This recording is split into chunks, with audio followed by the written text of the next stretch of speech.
എന്നാലും കർമ്മശാസ്ത്ര രംഗത്ത് ഏറ്റവും അധികം സേവനം ചെയ്ത 4 പണ്ഡിതന്മാരാണ് നമ്മൾ വിശദീകരിച്ച ഇമാം അബൂ ഹനീഫ, ഇമാം മാലിക്, ഇമാം ഷാഫിഈ, ഇമാം അഹ്മദ് ഹംബൽ റഹിമഹുമുല്ലാ. ഈ 4 പേരുടെ കാലഘട്ടം 241 അവസാനിച്ച അബൂ ഹനീഫ ഇമാമിന്റെ കാലം മുതൽ ഇമാം അഹമ്മദ് മരണപ്പെട്ട 241 വരെയുള്ള ആ ഘട്ടമാണ് ഫിഖ്ഹിന്റെ ഒരു സുവർണകാലം എന്ന് പറയാവുന്നത്. ഫിഖ്ഹിന്റെ ഒരു ഏറ്റവും സുവർണകാലം. സ്വഹാബത്തിന്റെ കാലം കഴിഞ്ഞ് പിന്നീട് താബിഈങ്ങളുടെ കാലം നമ്മൾ പറഞ്ഞു, ഖുലഫായിന്റെ കാലം പ്രത്യേകം എടുത്ത് പറഞ്ഞു. അത് കഴിഞ്ഞിട്ട് പിന്നെ ഇമാം അബൂ ഹനീഫയുടെ കാലം മുതൽ ആരംഭിച്ച് ഇമാം അഹമ്മദിന്റെ വഫാത്തായി 241 വരെയുള്ള ആ ഒരു കാലഘട്ടം, 150 കൊല്ലം, അതാണ് ഫിഖ്ഹിന്റെ ഏറ്റവും സുവർണമായ കാലം. അവരെ ധാരാളം ഗവേഷകന്മാർ ആ കാലത്ത് ജീവിച്ചിട്ടുണ്ട്. ഇവരും മാത്രമല്ല, ഇവർ അതേ കാലത്ത് ജീവിച്ചു പോയ സുഫ്യാൻ സൗരി, സുഫ്യാൻ ഇബ്നു ഉയൈന, ഇമാം ലൈസ്, ഇമാം ഔസാഇ തുടങ്ങിയ വലിയ പ്രഗത്ഭരായി ഇവരൊക്കെ അതേ നിലവാരമുള്ള ധാരാളം പണ്ഡിതന്മാർ പറയും. ഇവരൊക്കെ ഏതാണ്ട് ഒരേ കാലക്കാരാണ് ഇവരെല്ലാവരും. ഇവരൊക്കെ ഒന്നിനൊന്ന് മെച്ചപ്പെട്ട വലിയ വലിയ അഗ്രഗണ്യരായ പണ്ഡിതന്മാരുമാണ്. അതുകൊണ്ട് തന്നെ അവരൊക്കെ പരസ്പരം ഒരുമിച്ച് കൂടുകയും അവർ ചർച്ച ചെയ്യുകയും ചോദിക്കുകയും പറയുകയും ഒക്കെ ചെയ്ത ഏരിയ വന്നുകൊണ്ട് തന്നെ അത്രയും ആഴങ്ങളിലേക്ക് ഇറങ്ങിയ ചർച്ചകളൊക്കെ കാലത്ത് നടന്നു. അവരൊക്കെ ഇജ്തിഹാദ് ചെയ്യാൻ യോഗ്യതയുള്ള ആളുകളുമായിരുന്നു. അതുകൊണ്ട് എല്ലാ മസ്അലയിലേക്കുമുള്ള ഗവേഷണങ്ങൾ ആ കാലത്ത് തന്നെ ധാരാളമായി നടന്നിട്ടുണ്ട്.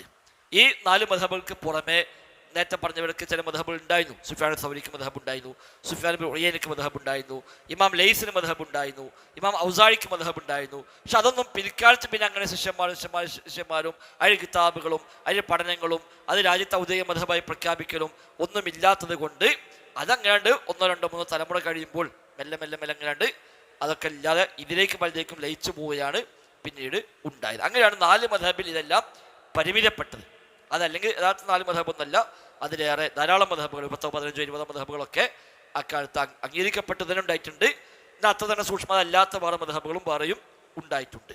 അതിൽ ഭരണ സ്വാധീനം കിട്ടി ചില രാജ്യങ്ങളിൽ ഔദ്യോഗിക മദ്ഹബായി പ്രഖ്യാപിക്കപ്പെട്ടതൊക്കെ ഈ 4 മദ്ഹബുകൾക്കാണ് പിന്നീട് അങ്ങനെ ഒരു സാഹചര്യം ഉണ്ടായത് എന്നതുകൊണ്ട് ആ 4 നിലനിൽക്കുകയും അല്ലാത്തവയെല്ലാം തേഞ്ഞുമാഞ്ഞ് ഇല്ലാതായി പോവുകയോ ഇവയിലേക്കെല്ലാം മതങ്ങളുടെ ലയിച്ച് ഇല്ലാതാവുകയോ ഒക്കെയാണ് ചെയ്തത്. അതുകൊണ്ടാണ് 4 മദ്ഹബിൽ മാത്രം ഇവയെല്ലാം പരിമിതപ്പെട്ടത്.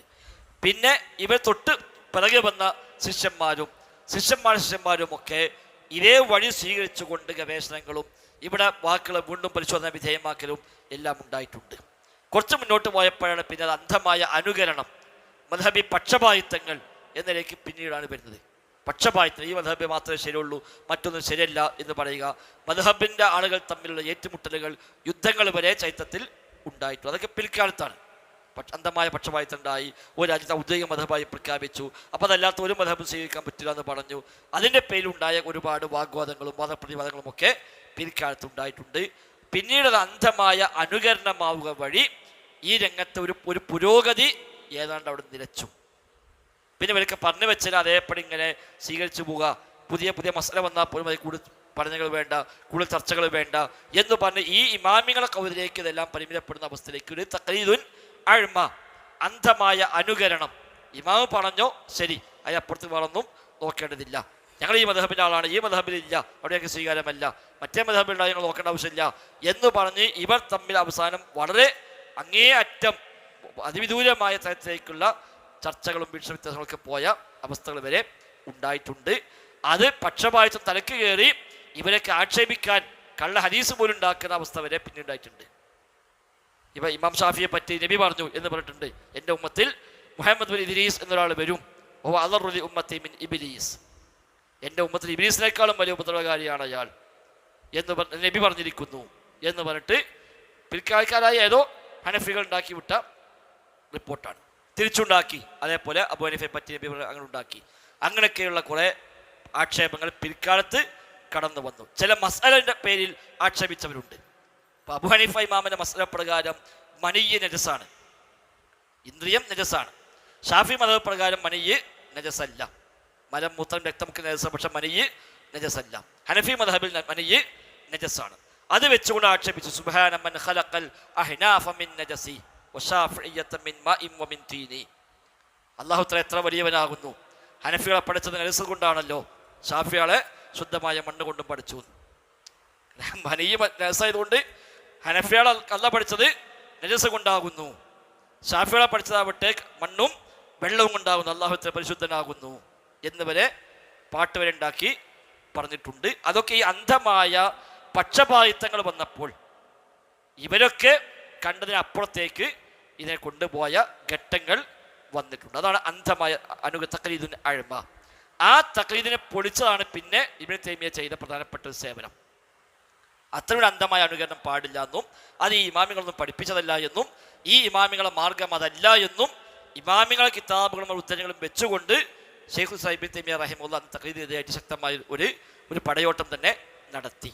അന്ന് ഇമാമികളെ ആക്ഷേപിക്കുന്ന രീതിയാണ് അന്നുള്ളത്. അത് അവസാനിപ്പിക്കാൻ വേണ്ടി ഇമാമികളെ മഹത്വം പറയാൻ അദ്ദേഹം കിതാബ് പോലും എഴുതി. അതാണ് റഫ്ഉൽ മലാം അൻ അഇമ്മത്തുൽ അഅ്ലാം. റഫ്ഉൽ മലാം അനിൽ അഇമ്മത്തുൽ അഅ്ലാം.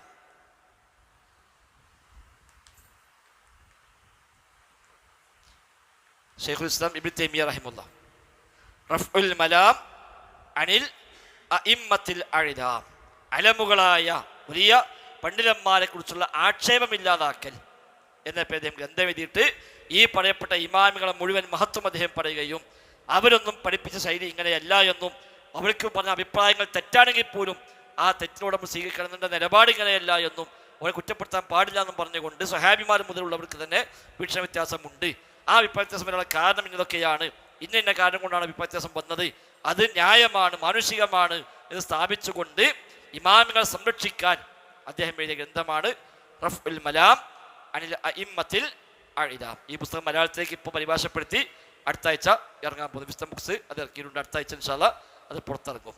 ഇബ്നു തൈമിയ്യയുടെ ഈ കിതാബിൻ്റെ മലയാള വിവർത്തനം ആദ്യമായി ഇറങ്ങുകയാണ്.